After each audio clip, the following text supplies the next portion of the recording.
I'm sure many of you have experienced what I am about to describe. It's the middle of the night, and you wake up from your deep sleep. Maybe you have to use the washroom, or maybe you forgot to put the glass of water beside your bed and you need to get up and get a drink of water. Maybe you hear your child crying in the other room that needs attention.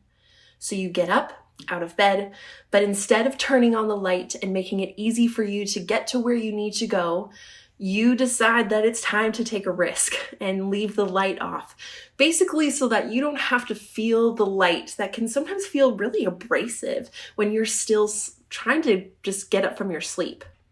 The journey that you're about to make can be a treacherous one, not knowing where you left things in the hallway or forgetting that specific corner sticks out just enough that maybe you could stub your toe and really hurt yourself. Walking around in the darkness is a challenging thing to do. It presents a whole set of obstacles that could easily be avoided if we just turned the light on. And in the passage that we just read in Isaiah chapter 9, we read this incredible encouragement that Isaiah is sharing with his people. He is telling about a great turnaround and how people who have been living in the land of the dark, who are actually living in the land of deep darkness, as is described in the passage, have come to the land of the light. They have turned from their ways and are now living in the freedom that the light brings, which is so exciting. But this also might feel very poetic for you, something that doesn't feel very relatable to you because it just might not be a way that you have viewed your life very often. Maybe you don't view yourself as one that lives in either darkness or light, but I think this contrast really helps us to rationalize and think about what is going on in our own lives. In a moment of struggle and hardship or uncertainty and pain, it can feel like sometimes we're walking around in the darkness. In the darkness, it can be a place where there's no sense of direction. You don't know where you are going. You're just trying not to step on those Legos that you can't see and forgot to pick up, or walk into that wall that you didn't know was there. And Isaiah, he had a prophetic calling on his life. He was called to go around and tell everyone he could of the coming King, Jesus.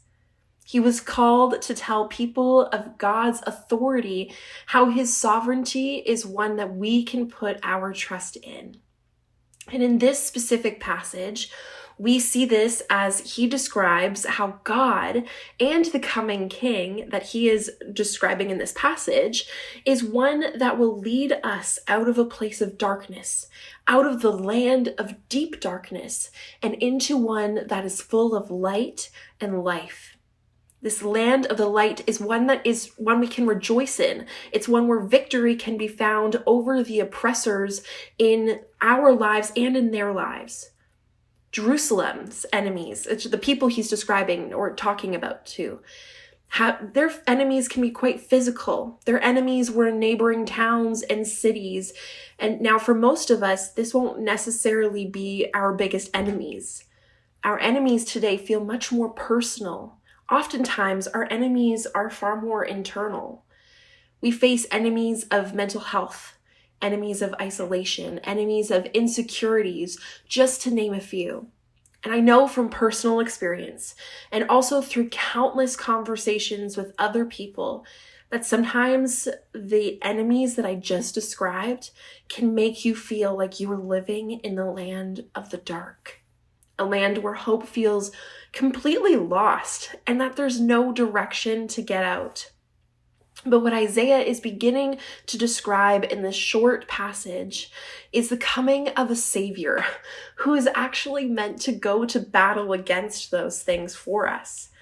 He is also describing a holy and sovereign God who has power over these things. The NIV version of this passage opens up this passage with the phrase that there will be no more gloom for those who were in distress.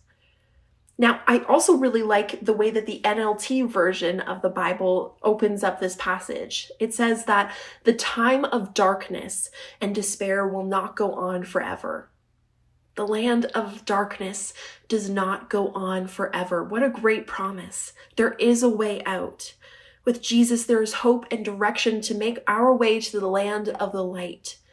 The land of the light is a place where there is freedom, joy, and hope. And as I was going through this passage, I was thinking of all the high school students that I actually get to work with on a weekly basis. And currently they are going through this time of picking what university they are going to go to. And this is all the talk right now in our group. For many, they have put their applications in and are in that horrible waiting stage of getting to hear back about their acceptances.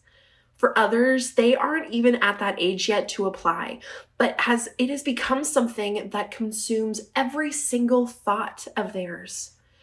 That place of that feeling stressed about your grades, not feeling like you'll be able to get into school or the program you want, feeling like you don't compare to the other students around you. It can feel very easily to put you in a place that feels like the darkness. And I remember that feeling, and I think a lot of the adults around you could also relate to that feeling as well. I'm not saying in this video that you should not work hard or even push yourself to get to where you want to be. But I do think that it becomes actually quite dangerous when it begins to isolate you, take you out of a loving community, and cause you to only think poorly of yourself and live less of a life right now because you are just completely consumed about what is next in your life. God has created our lives to be lived fully. Our lives are meant to be filled with wonder and awe. And when we become so inward focused, it can draw us into the land of the darkness.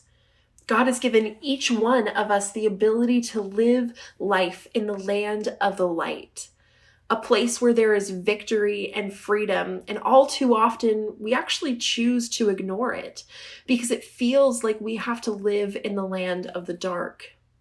So this week, I want each of us, the students and the adults, to take time to reflect on how we might actually be choosing to live in the land of the dark, or maybe how our circumstances might have put us there.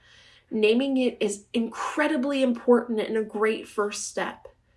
Then I want you to take time to ask God to how you can release those feelings, those circumstances, and ask to be brought to the land of the light. My prayer is that by the end of this week, we would all be stepping into a newfound freedom, one where God has full victory over our lives. So I pray that this week is a blessing to you, one that is full of hope, one that is full of freedom, and one that is full of learning what it means to step into the land of the light. And so I hope that this has been an encouragement to you. I pray a blessing over your discussions. Have a great week.